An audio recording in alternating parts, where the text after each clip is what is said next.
દારૂબંધીના નામે ખુલ્લો દોર મૂકી દીધો છે। કાલિયો, ભૂરિયો, લાલિયો, ભોલિયો બધા કોણ છે ભાઈ? બંધ કરો એ બુટલેગરોને। 10 પેટીનું પરમિશન 5 લાખ રૂપિયા આપી દો, 20 પેટીનું પરમિશન મહિનાના 10 લાખ રૂપિયા ભરણ આપો। શું ચાલે છે? આ બધું બંધ કરી દેજો નકલી દારૂ વાળો। અને એક દિવસે યાદ રાખજો, બંધ નહીં કરશો જનતા રેડ થશે અને તે દિવસે અમે કોઈ કાયદો વ્યવસ્થા જાળવવા ઉભા નહીં રહીશું। તૈયાર છો ને બધા?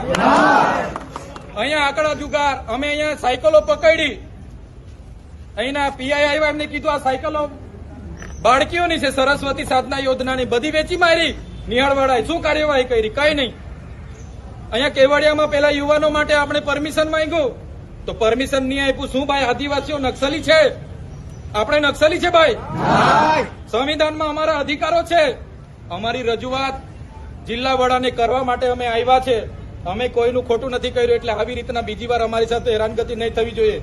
અમે બધાને સહકાર આપવા તૈયાર છે, પણ જયારે અમારી સાથે આવી રીતના ઘર્ષણ થશે તો અમારા પૂર્વજો પણ નથી ઝૂક્યા અને અમે બી તમારા સીન સપાટા લાઠીચાર્જથી ડરવાના નથી। અમે બી લડી લેવાના મૂડમાં છે। તૈયાર છો ને બધા?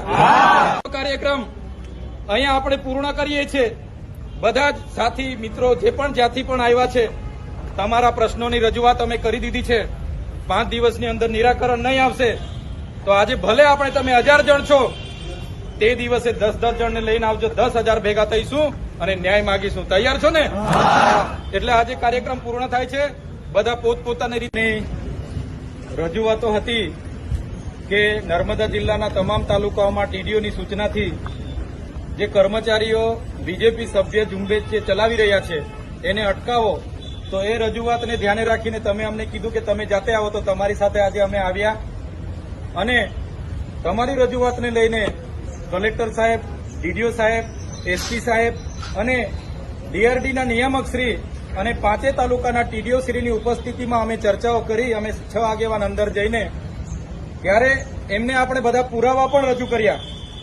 જેમ કે મારા ડેડિયાપાડાના ટીડીઓએ સોમવારે 9 તારીખે તમામ મનરેગાના સ્ટાફની મિટિંગ લીધી, તલાટીઓની મિટિંગ લીધી, ડીઆરડીના કર્મચારીઓની મિટિંગ લીધી અને કડક સૂચના આપી કે ડીડીઓની સૂચના છે અને આ મનરેગાનો 13,000નો લક્ષ્યાંક, તલાટીઓનો 15,000નો લક્ષ્યાંક અને ડીઆરડીના આવાસવાળાના જેટલા પણ આવાસ આપ્યા છે એમને બધાને રજીસ્ટર કરાવો, ટોયલેટ જેને મળ્યા છે એનું રજીસ્ટ્રેશન કરાવો, એમ કરીને સૂચના આપીને ઝુંબેશના રૂપે બીજેપી સભ્ય નોંધણીની કામગીરી ચાલુ છે અને રોજે સાંજે ફોલોઅપ લેવામાં આવે છે।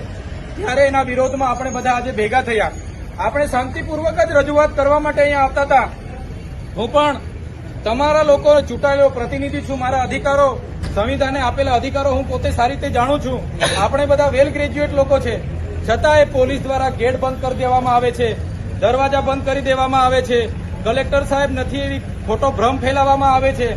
ત્યારે આજના મંચ પરથી હું કહેવા માંગુ છું, પોલીસ વિભાગના અધિકારીઓને પણ તમારે કાયદો અને વ્યવસ્થા જાળવવાનું કામ કરવાનું છે। અમે અત્યાર સુધી 10 વર્ષથી સામાજિક લડત ચલાવીએ છીએ। કેવડિયા હોય, નર્મદા હોય કે તમામ પ્રકારની લડાઈઓ, ગાંધીનગરમાં પણ અમે હક અધિકારની લડાઈઓ માટેના ધરણા પ્રદર્શન કર્યા છે। અમે અને અમારા સમાજે ક્યારે પણ કોઈ સરકારી મિલકત કે ખાનગી મિલકતને 1 રૂપિયાનું પણ અમે નુકસાન નથી કર્યું। ત્યારે આ કલેક્ટર ઓફિસ આ નર્મદા જિલ્લાના લોકોની સેવા માટે છે, આ કોઈના બાપની પેઢી નથી, છતાં આપણને રોકવામાં આવે છે। ત્યારે આવનાર દિવસોમાં આપણે જાગવું પડશે। એ હું મારા જેવા ધારાસભ્ય હોય કે તલાટીથી લઈને કલેક્ટર સુધીના અધિકારીઓ હોય, બધાનો પગાર પ્રજાના પરસેવાના ટેક્સમાંથી આવે છે। એટલે અમે બધા નોકર છે, અમે બધા પ્રજાના નોકર છે। હું પણ એમાં આવી જાઉં, મને પણ પ્રજાના પૈસાનો પગાર મળે છે અને કલેક્ટરથી લઈને તલાટી સુધીના જેટલા પણ કર્મચારીઓ છે બધા પ્રજાના નોકર છે। કોઈએ સાહેબ બનીને બેસવાની હિંમત નહીં કરવી જોઈએ અને પ્રજાની સેવા કરવાનું માત્ર કામ કરવું જોઈએ। ત્યારે આ કર્મચારીઓ જેમણે પણ બીજેપી સભ્ય નોંધણીની ઝુંબેશ ચલાવેલી છે એમને આજે હું કહેવા માંગુ છું, તમારા પર ત્રેવડ હોય તો તમે આ ખુરશીઓ ખાલી કરી તમે બીજેપીની કમલમમાં બેહો, સભ્ય બનો અને ચૂંટણી લડો, તો તમને અમે ખબર પાડી દઈશું કે આ આદિવાસી કોણ છે। આ આદિવાસી વિસ્તારમાં આદિવાસી વિરોધી માનસિકતા ધરાવતા અધિકારીઓ આ બધું કરી રહ્યા છે।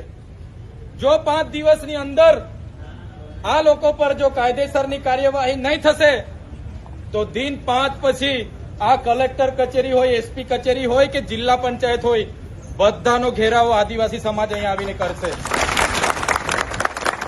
એક બાજુ નર્મદા જિલ્લામાં આધાર સેવા કેન્દ્રો નથી. લોકો રાત પડે ને રાતે 2 વાગ્યાના હતા આધાર કાર્ડ અપડેટ કરવા માટે લાઈન પર ઉભા છે.